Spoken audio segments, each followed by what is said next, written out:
All right. What's up, everyone? Thank you for joining us for another Orbit. I almost said mission briefing, but this is not mission briefing. It's Orbit. And Orbit is where we talk about the latest and greatest things that are going on in the GraphQL community, right?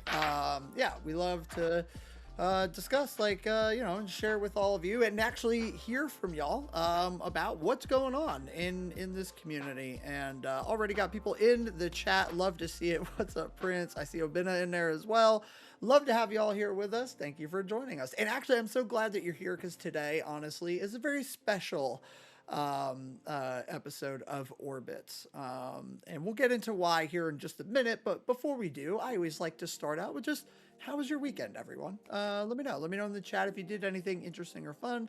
And also, I have with me Trevor Blades. Blades, thank you for joining me. Howdy. And yeah, how was your weekend? My weekend was pretty good. I re-downloaded Minecraft and started a new Minecraft world. So that was pretty fun. It's incredibly addicting and time-consuming game. Probably spent like collective, few hours just digging holes this weekend. Nice.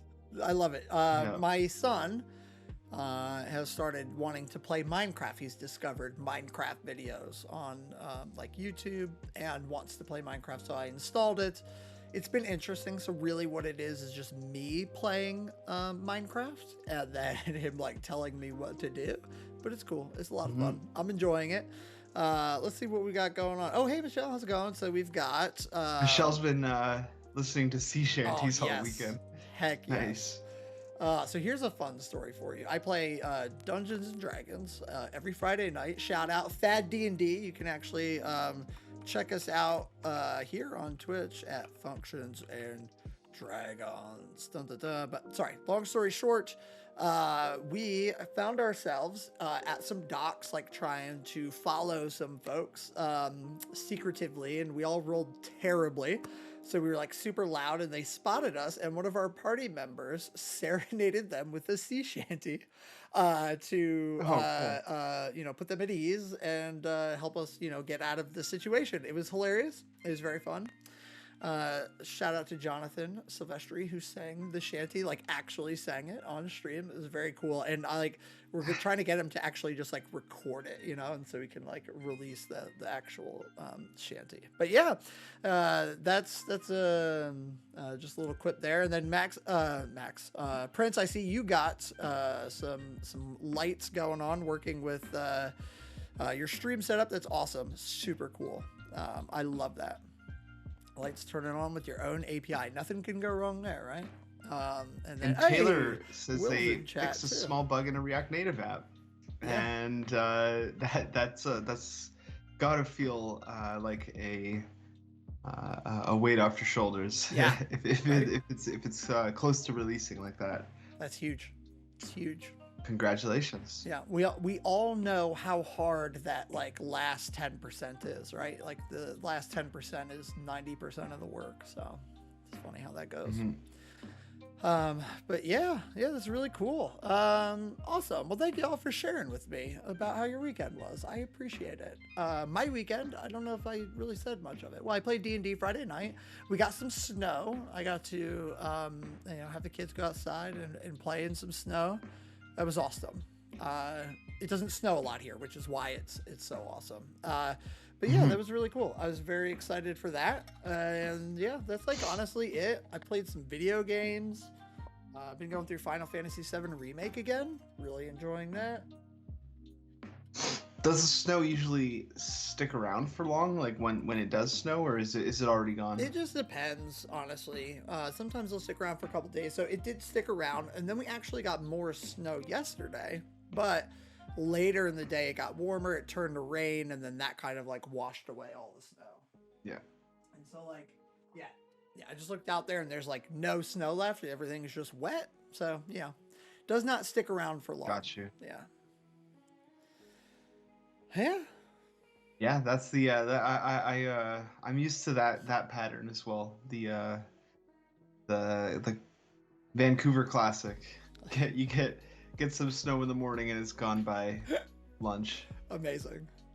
Yeah, that's kind of the boat we're in. Oh, and then one other thing I did is I did a tiny bit of cable management. Still a lot more to do, but I did a tiny bit of cable management and got my desk to where I can stand it back up. So like I have a standing desk. I'm standing right now. Hey, look at me, I'm moving.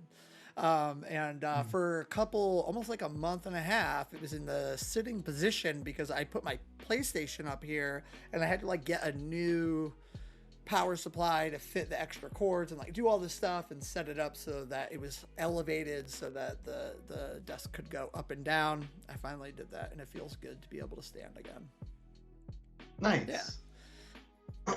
Good to have options anyway. It is. Well, I do a lot. It's like, it helps me a lot. I don't know. I switch between sitting and standing multiple times a day. Yeah, I do as well. Just not while I'm working. But it is good to I do it more for my eyes. Like I need to Oh, interesting. I need to like get up and like look out the window or go for a walk or something like that. Yeah. So that you don't get eye strain. So we got a request for a sea shanty from us in chat, and I just Oh, want to tell boy. you right now, chat. Friends, you do not want that. For me especially. You're barking up the wrong tree. Yeah, you do not want me to sing at anything, let alone a sea shanty. I'm just not very good at it, and that's okay. Like, you know, we have to know what we're good at and what we're not good at, and my voice just ain't made for singing. I cannot hold a tune. I guess I don't know how to like project it right. My voice starts cracking. I'm like, it's pretty rough.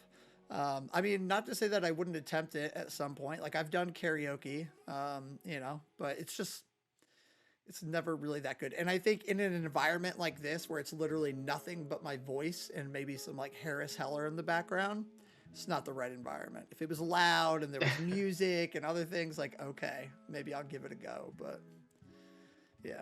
The family's gonna wonder what the heck is going on Yeah, up there. aside from It's that. gonna be a scene. Yeah, it's gonna be a scene. Yeah, my cats will be like, meow, you know, like start like meowing, or your dogs start howling. But I agree. Find us at a karaoke place. Yeah. And we'll deliver. I'll never forget you and Khalil doing karaoke. Oh yeah. Wait, what song was that again? Forgot about Dre. Forgot about Dre. That's right. Yeah. That was so good. Yeah. Y'all crushed it. I can't wait till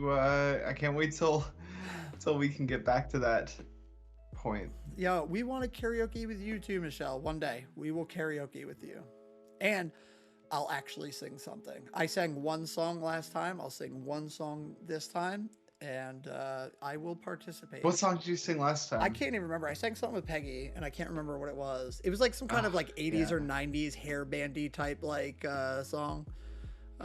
Okay. Yeah, I can't remember what it was. Yeah, it was good. Well, if we can't remember past memories, then we have to create some new ones. Exactly. Okay, so let's see here. Yeah, I guess we'll dive in here in a second. So I like to preface this with, how do you spell karaoke? Karoa. Ke, right? Ke, I think. Is that right? That is right. Like that. It looked wrong. It looked. You just need the A and the O. Oh, I switched it. The A and the O around. Oh my goodness! See, and I still did it wrong. Yeah, but that is like just dyslexia. Like I always switch letters, and I read them switched. It happens worse with numbers, actually. Hey, are you musical in any other way, or is it like besides singing? Do you own a musical instrument? Not really. I a little bit. I was learning how to play the guitar, and that was going okay. It's a real struggle. I do have a keyboard now, which I am attempting to learn. I've always wanted to learn how to play the piano since I was a wee little lad. And yeah, so I am attempting. It is not.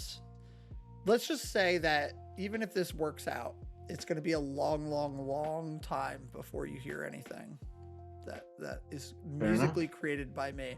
Now I'll dance awkwardly, like no one's business. Hey, okay. Yeah. That's good. Yeah. I'm good at that. I dance while my builds and stuff are going on, actually. And actually, this playlist a lot of times makes me want to. I recommend that. Like dance, yeah. So, with that, shall we get into some non-musical stuff? Yeah. Some GraphQL stuff? Yeah, some GraphQL stuff. So actually, I'm going to do GraphQL as interpretive dance first before we move on. Okay. I like it. Making it very artful. Yeah. No, I'm not going to do that because, again, I feel like that would probably do more harm than good. So we will skip that. But yeah, we have really awesome stuff today that I am super stoked about, but I'm not going to talk about it. I'm going to let you talk about it, Blades, but I am going to transition us over right now. So you're good to start talking about it whenever you want. Sure. So last week we were really excited to announce the launch of a new product that my team's been working on for the last few months called Apollo Odyssey. So pause for applause. Odyssey. Thank you. Odyssey is a learning platform. We launched with a course about beginner level GraphQL, and we have plans to progress that course and expand course material in the future. Michelle is in chat. She's actually the one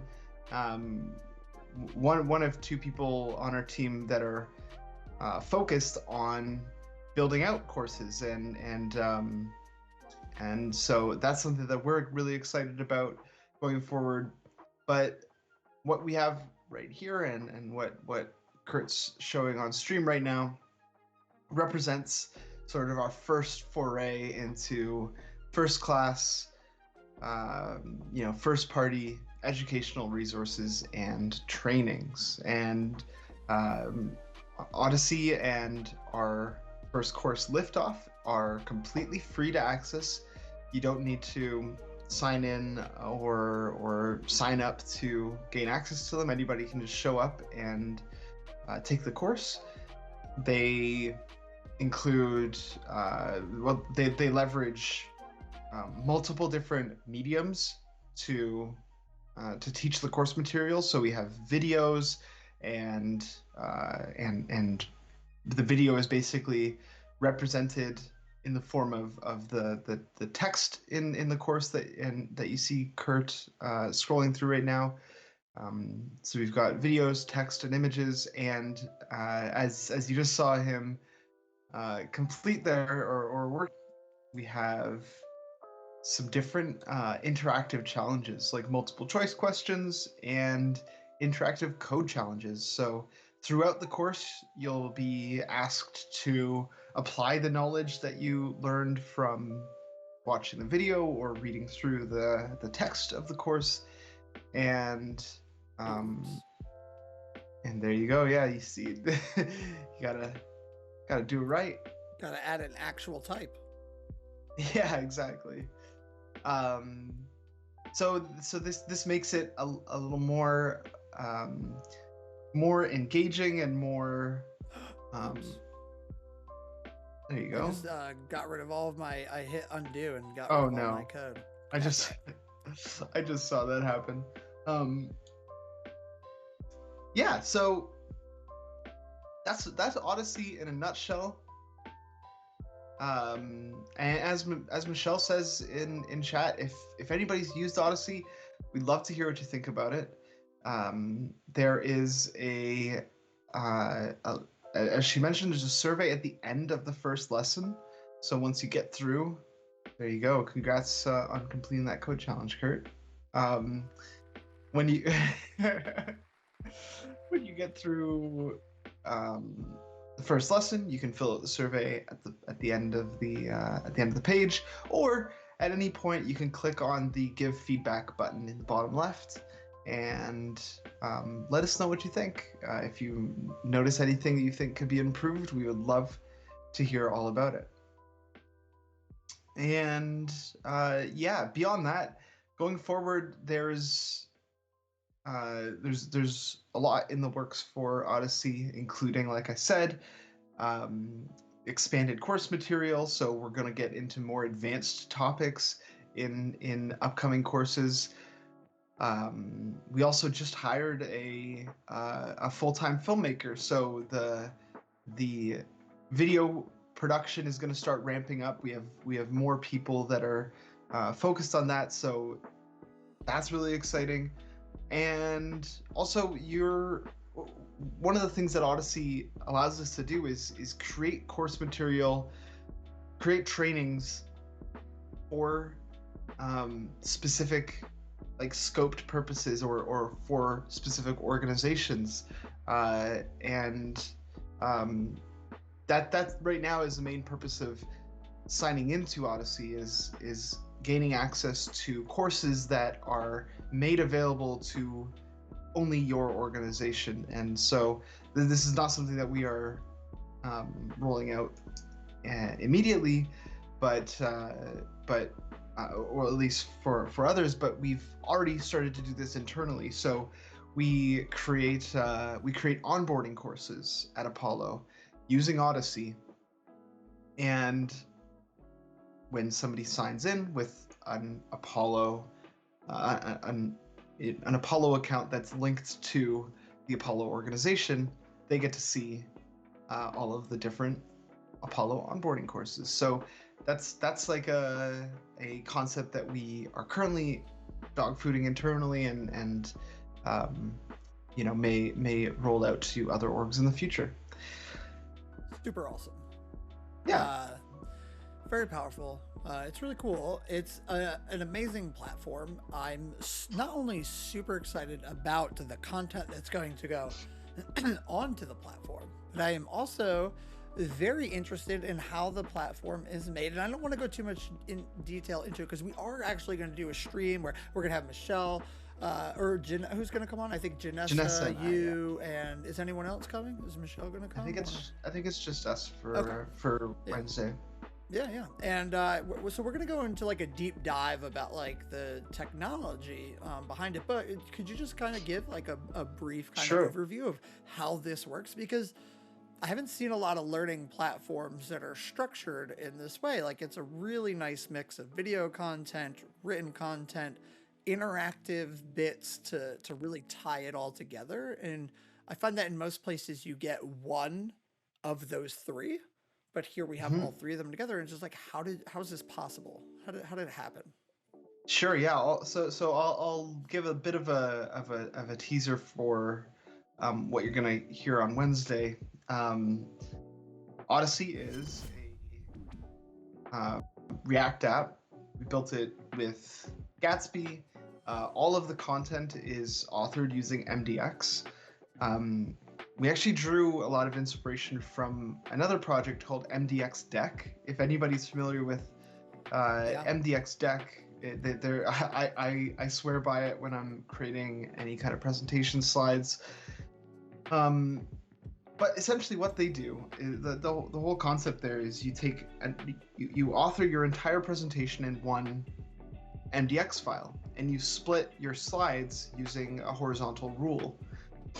And so we kind of took that concept and applied it to authoring courses. So a single course is made up of multiple lessons. So we can use Mdx as an authoring format to write the course and contain an entire course in a single Mdx file. So from an authoring perspective, you can write a course sort of top to bottom and ensure that it flows consistently, lesson to lesson, and you don't need to change context when switching between lessons from an authoring perspective. So that's pretty fun. Yeah, it's also really cool when you think about it from a collaboration standpoint, because now like the PR essentially, I mean it's in MDX, so like you get the Markdown, so you get the advantage of like adding suggestions or comments right in GitHub in a pull request. Yep. It's only one file that you're looking at as opposed to a bunch. It's really cool. Also, like the main thing that it's opposed to, or not, like one of the other things that comes to mind is if this were content coming from a CMS, for example, where Yeah. those changes wouldn't be as visible depending on what kind of CMS you're using, of course. Yeah.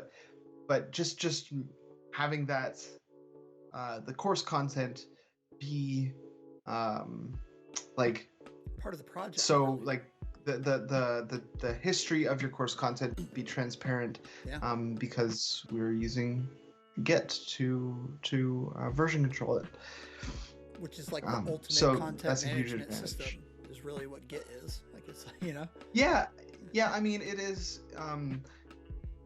This workflow is really good because the authors of these courses are also really technically experienced. So for them, using GitHub is no problem. They're really they're comfortable in that scenario. If for GitHub is, I would say GitHub is not the ultimate content management system if you're not familiar with a lot of those workflows already. It would feel, I imagine it would feel really cumbersome. Yeah. But in our case, yeah, our authors are absolute stars, and yeah, we make GitHub and the Git workflow really shine for us. That's awesome. So it's funny that you bring that up, it being cumbersome for non-technical folks, and like I've experienced that firsthand. I worked at a startup called Wheelhouse, which was essentially building a platform kind of similar to Odyssey in some ways, but it was based off of Markdown or YAML, right? Like you could author in either one of those. But a lot of the people who were doing the authoring weren't super technical or comfortable with Markdown or YAML, and that created a lot of friction, and it did not work out very well. Yeah, so it's, I mean, that goes to show that it's just important to align with your team on what everybody's comfort, area of comfort is, and try to work within that. And in our case, this is the solution that we're rolling with for now, and it's been working out really well. The other big advantage of using Mdx is that we can create these interactive React components and just embed them in a lesson really seamlessly. So those code challenges and those multiple choice questions that you saw Kurt completing before, those are just React components that we built.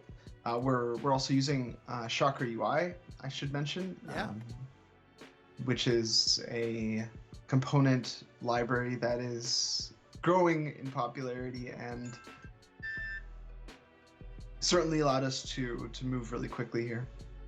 I'll also mention, I'll talk more about this on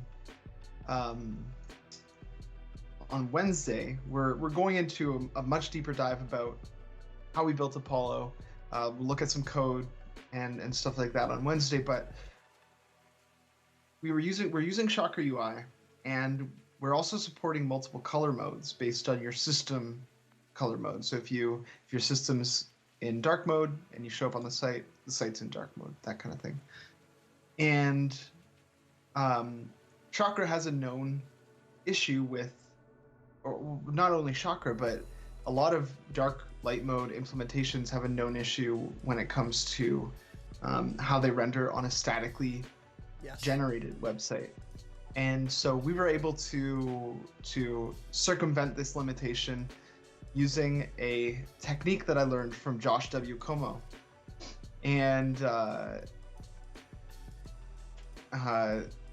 so funny.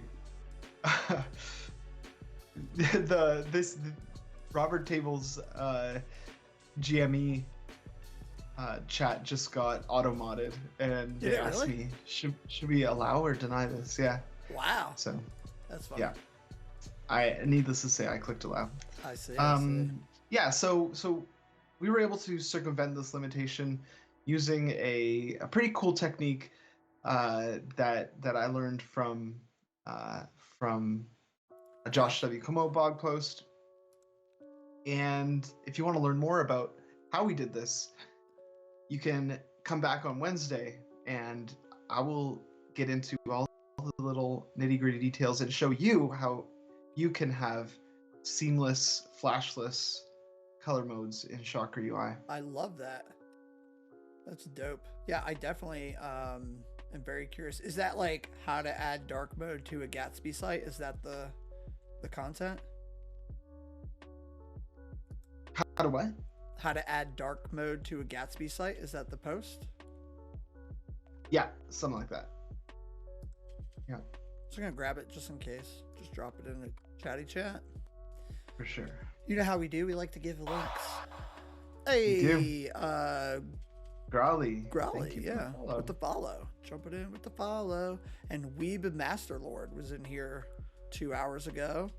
And Magani and Pasta with Butter followed us 9 hours ago. I Am a Comet. These names are amazing. Barely Functional. Oh my God, that's so relatable. Wow, that's a really accurate name for me right now. And hey, what's up, Growly in chat? Love it. Hello. So yeah, that is the sort of high-level overview of Odyssey. What we built, what you can expect from us going forward, and like we said a few times already, if you want to learn more about this and come with us on a deeper dive through Odyssey, come back on Wednesday. What time can they show up here on Wednesday? On an Odyssey? Oh, that is a really good question. What time? Oh my gosh. Let me go look. I want to say it's 3 p.m.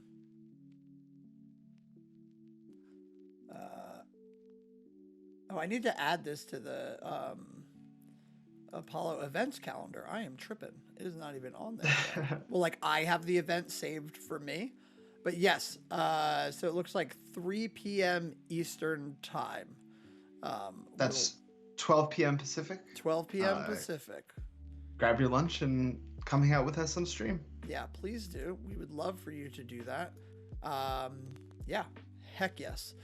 That's awesome, y'all. And yeah, so that is it. That's Odyssey in a nutshell, in its entirety, in its overview, the synopsis, whatever phrase you want to use to describe our short initial explanation of what it is. And we hope that you like it. And there's a lot of courses coming, and there's ways for you to provide feedback, which we like desperately appreciate and love. Like, it's a really cool platform, but like there's a lot I'm sure that we can do or that we could learn, and we won't know what's the best things to focus on unless y'all tell us. And so yeah, we really rely on that feedback. So if you do go through the courses and you have a couple minutes, we would really appreciate you taking the time to provide us, even if it's just a hey, I loved it, or hey, I hated it.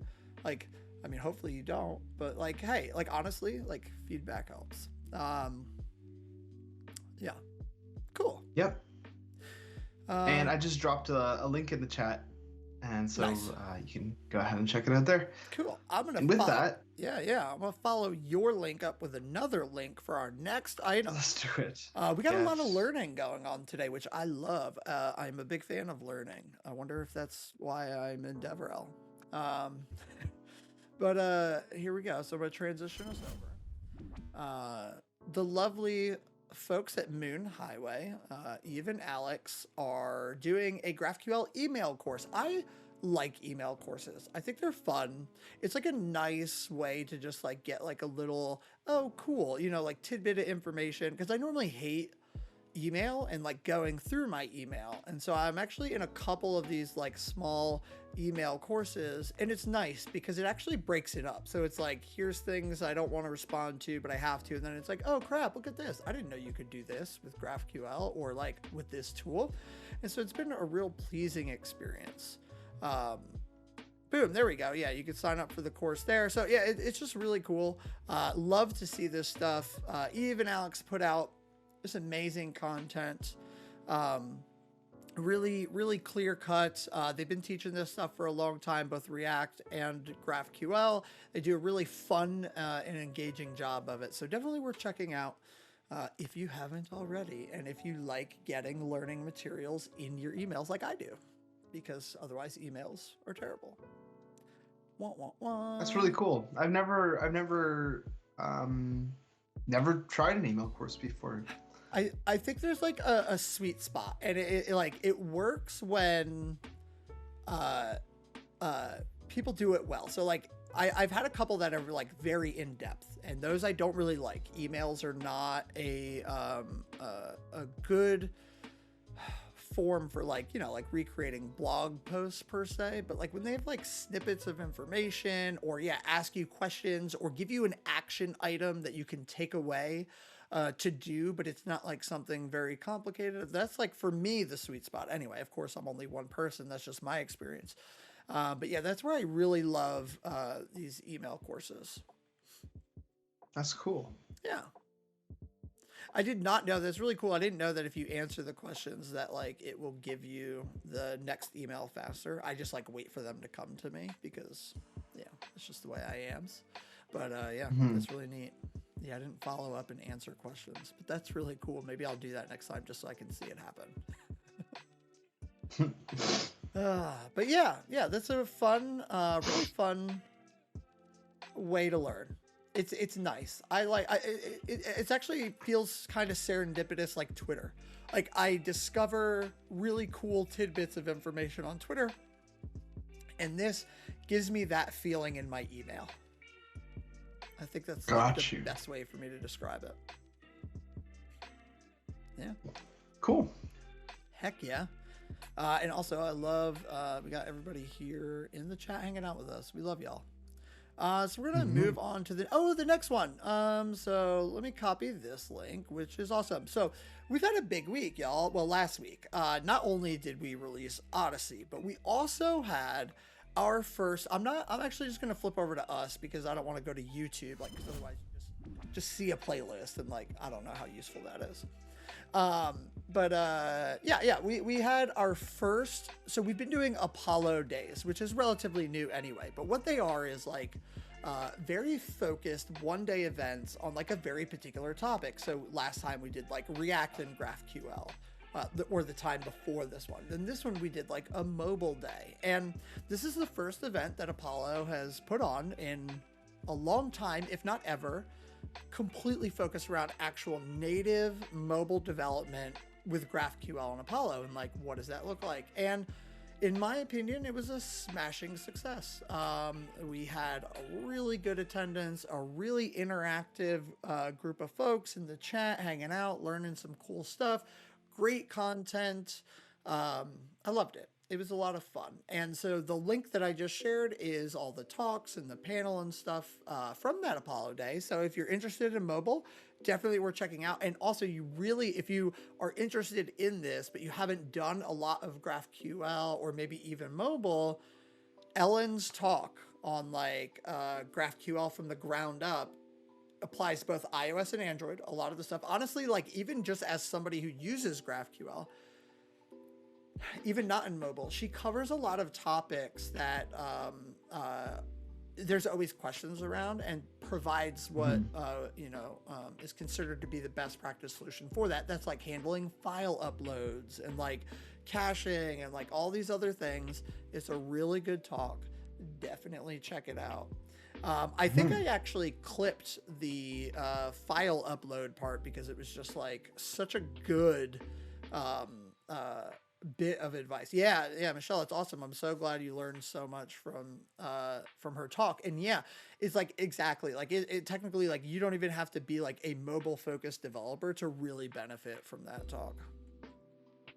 Mhm. So we actually do. That's a good question. We do have an Apollo VS Code extension. There's an Apollo GraphQL extension, and it does allow you to do quite a few different things, depending on like how deep into the Apollo stack you are. So at its bare minimum, you can point it at a schema and start getting IntelliSense immediately for your queries and mutations and stuff as you're typing in VS Code. If you are connected to Apollo Studio, right? So like you have a schema registered with there, with Apollo Studio, and like you're using observability metrics and stuff like that, it can go further, like telling you expected response times for your queries and mutations and stuff like that, as well as like some other nice features. But yeah, so that exists, and it's pretty cool. I would definitely check it out. Boom. Thank you. There you Yeah. go. Yeah, there you go. And then we also have the dev tools, which is like, in Firefox Chrome? which actually are super close to V3. Jen has been extremely hard at work on that, and that's something I'm super excited about coming down the pipeline. Super excited about that. Which reminds me, I should actually talk to her and see where, where that's at, because I wonder. Yeah. Anyway, long story short, I need to figure out how close to release that is, because that's coming up. We got a question about future plans: stream, defer, and live. Okay. That's a good question. So stream and defer, I believe, have been submitted to the spec, right? Like trying to actually get added to the spec. I'm not sure that like there's plans to support it directly from Apollo until like something like that happens. Like it would be like officially added to a spec. However, if you look at the talks from GraphQL Summit from this past year, from 2020, there is literally a talk on defer and stream, and you can see how people are doing it today. I believe there's already some custom directives to set up to handle it that work within Apollo. So that would be my recommendation to check that out. Yeah, I'm gonna drop the link into chat right here for you. That's what I'm talking about. There you go. Yeah. Enjoy. Yeah, definitely. And you can also find the slides. Let me see if I can do this for you. Just a second. Man, that GraphQL Summit music. Oh, it's so good. It hits. Now that's a playlist. GraphQL Summit. Now that's what I call music. GraphQL Summit edition. Slides. Do you remember those? There we go. CDs? God, I'm old. Do you remember That's that? what I call? Now that's what I call music. Do you remember those? No, I don't. Oh, it would be like a CD with like compilations of top all... 20s, basically. Yeah. Okay. Got you. Okay. So yeah. Now that's what I call music is the American version. Oh, right. Yeah. In Canada, we had something called Big Shiny Tunes. Okay. Probably the same. So it was like, yeah, big Shiny Tunes 1, 2, 3, 4, 5, and so on. I used to actually. They were so good. Yeah, they're good. I used to buy a lot of punk rock CDs that were like that, like compilations from across multiple smaller labels and stuff like that. It was awesome. Yeah. Those Big Shiny Tunes like informed my music tastes when I was younger. I was like, that's where else was I gonna learn about these songs that are popular and I should know about? Yo, seriously. Chris, what's up? Yo, thanks for joining us. Thanks for coming and hanging out. It's from the Bong, Cypress Hill. It's from the Bong. You better be ready. Man, my funny story about Hits from the Bong. One of my friends got married a few years ago, and before like him and his before like he walked down the aisle to like whatever the thing is at the front of the marriage ceremony. I don't know, terminology here, but Yeah. I heard The aisle. I or heard whatever. that like the beginning of hits from the bong, like da da da da da da da, and that kind of thing. I was like, what the hell? Like he doesn't smoke bongs. That's Why is hits amazing. from the bong? It's son of a preacher man. I Oh, totally and he happens to be the son of a preacher, so it all yo, makes sense from that perspective. But that's I heard amazing. that tune playing, and I was like, oh, hits from the bong. Yeah.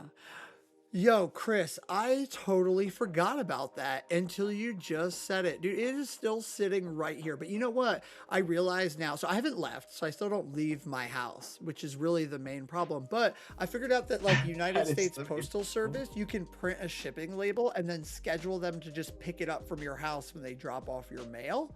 So I'm actually going to send it out this week. I apologize. I'll DM you. We'll get your address. But for those who don't know, I can't even remember how this came about. I did something, but I was like, I'm going to give away this backpack, Sweet Apollo backpack. Nice. And Chris got it so long ago, months, literally almost near the beginning of the pandemic, almost a year. And I'm so sorry, Chris. COVID is at fault here, but I will get this out to you now that I know how to ship things from within the safety of my own home. So There you go. yeah, yeah. That's wild. Dude, thank you for reminding me. I'm the worst. I am the worst dev. So I mean, at least And the worst mailman too. yeah, the worst mailman. That's what it was. If anyone can guess this song, I'll hook you up. Yeah. Nice. Oh, was it Hits from the Bong? Was that the song? Nice. Pick it, pack That it, fire is. it up, and come Oh along. my god. And take a hit from the bong. Yo, my mind is blown. Yo, Cool. that is wild. Yo. Oh, cool. Oh, we have one last thing. We got to wrap up. We're getting close to the top of the hour. So real quick, before I go to the last thing, which is if you have a link, if you have discovered something relatively recently or have something to share related to GraphQL in some sort of way, or honestly, like even if you just have something you really want to share because you think it's awesome, we would love to see it. Drop a link in the chat and we'll try to check it out. But while we wait for any links to roll in or just things you want to share, we're going to check out this. So it's more enterprisey stuff, but it's still really important. So one of the features of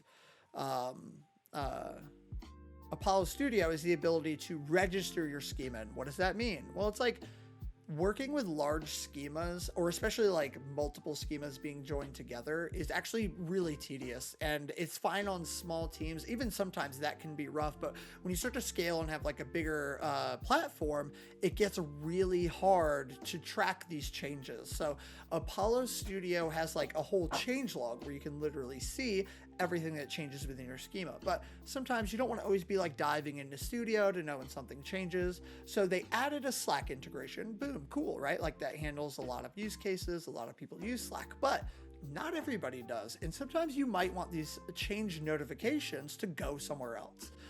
And so now you can configure webhooks, right? So you just get like, your standard support to post to different endpoints with the data about these schema changes. So like you might ask like, well, why is this important? Well, this means you can then use a tool like Zapier or anything, or even your own infrastructure to send these schema change notifications to anywhere that you want.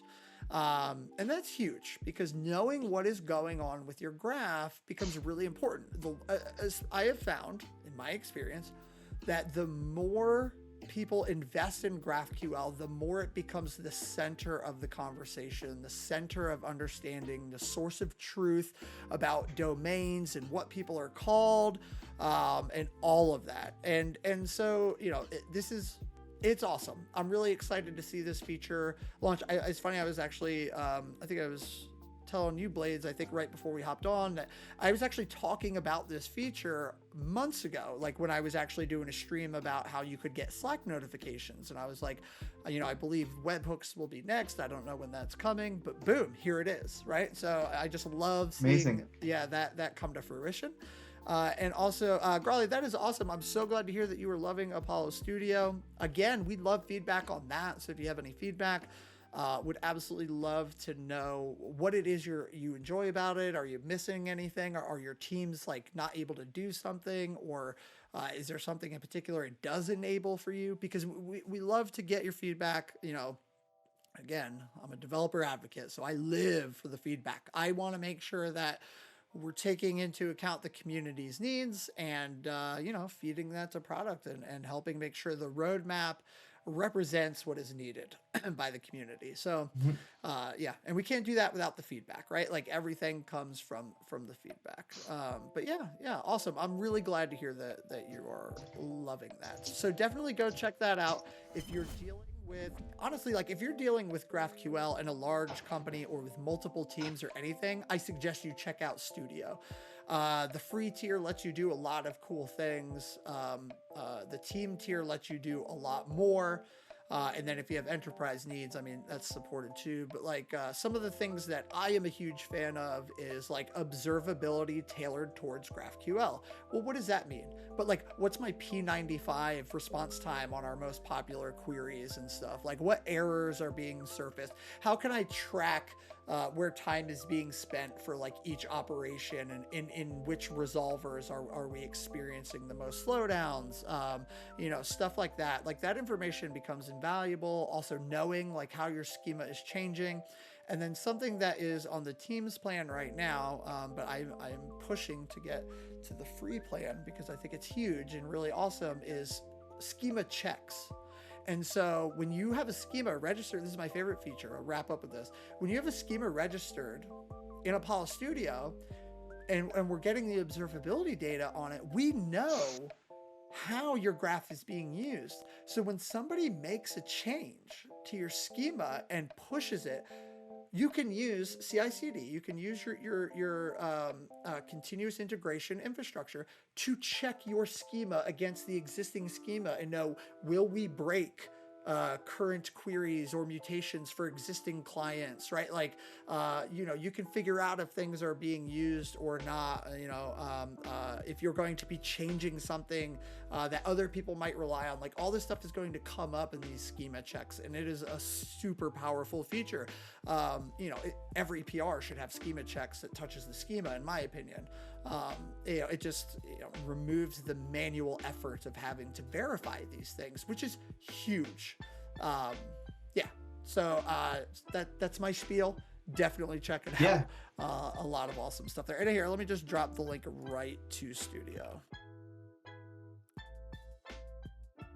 Boom. And then the other cool thing that Studio lets you do that's related to what you said is because Studio knows how traffic is flowing through your GraphQL API, Studio makes field deprecation a lot more straightforward, where without Studio, deprecating a field in your GraphQL schema you can't version your schema the same way that you can version a REST endpoint.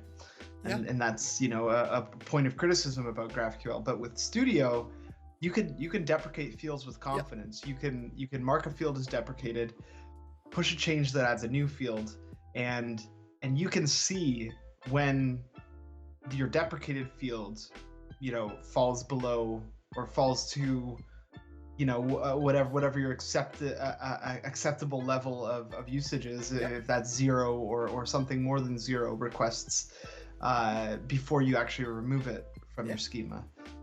So many useful things. So alerts on all kinds of things that would be super valuable to know about how your API is operating. Grawley, real quick, I just want to jump back to the directives thing. But support for custom directives is tough because that means a lot of things. Should we support some common ones? Do we need to like have a way to support all directives? Because like I can go create a custom directive right now, but like how does Apollo know what that directive is or what it's doing? I get you. I get that frustration. We hear that a lot, and it is something that we're looking at. And there's a lot of things are in motion. Look at this. Look at me using my DevRel speak to avoid locking us into anything while still trying to provide you with as much information as humanly possible. There are plans, and we are looking at like what a form of like schema understanding for Apollo would be super beneficial. Like Federation brings up this issue a lot as well, which is like with federated graphs and directives around that. And so that just opens the door for directives conversation in general. So we are working on some stuff there. So definitely you can follow myself or Blades or anyone on Twitter and ping me every once in a while if you want. And, you know, just do that. You can also, if you want, come hang out in Discord. You can ask some questions there in the community Discord. There's lots of different avenues to stay up to date on that stuff, but definitely Twitter is like the most easiest way to find me. Yeah. Cool. And one more thing before we head out, Chris posted a link to a blog post that he wrote about color blindness and the web. Oh, no way. That's awesome. I'm gonna just repost that in here. It's a really cool post. I recommend everybody go check that out. We can pull it up on stream if you don't mind for a quick sec here. I have to bounce in 3 minutes, but I just wanted to get this in while we still have the word. This is amazing, Chris. This is awesome. Yeah, I can't wait to go through this. So, yeah, the post talks a bit about the different types of color blindness and ranging in rarity and gives you an idea of what the typical like outcomes of those different types of color blindness are. Wow. And talks about it from a perspective of building for the web and I love that. What are the things that you should take into consideration when you're building to make your products amazing, accessible to people who perceive color differently than you. Yeah, I love it. I freaking love it. That's amazing. Good work, Chris. Much appreciated. Can't have enough content on accessibility and cannot stress the importance of it enough. So really awesome stuff. With that, I think we'll go ahead and wrap up. We're going to get out of here. I know you got to jump like literally in 2 minutes. We're not going to bother with a raid today, folks. We'll just kind of call it here. It has been a pleasure as always. Thank you for joining us again for another stream of Orbit. We will see you Wednesday for mission briefing to talk about Odyssey and how it's built. And then we'll see you again on Thursday to continue Launchpad and building our Skate Spot app. And with that, I bid you all adieu. And yeah, we will catch y'all later. Bye. Peace out.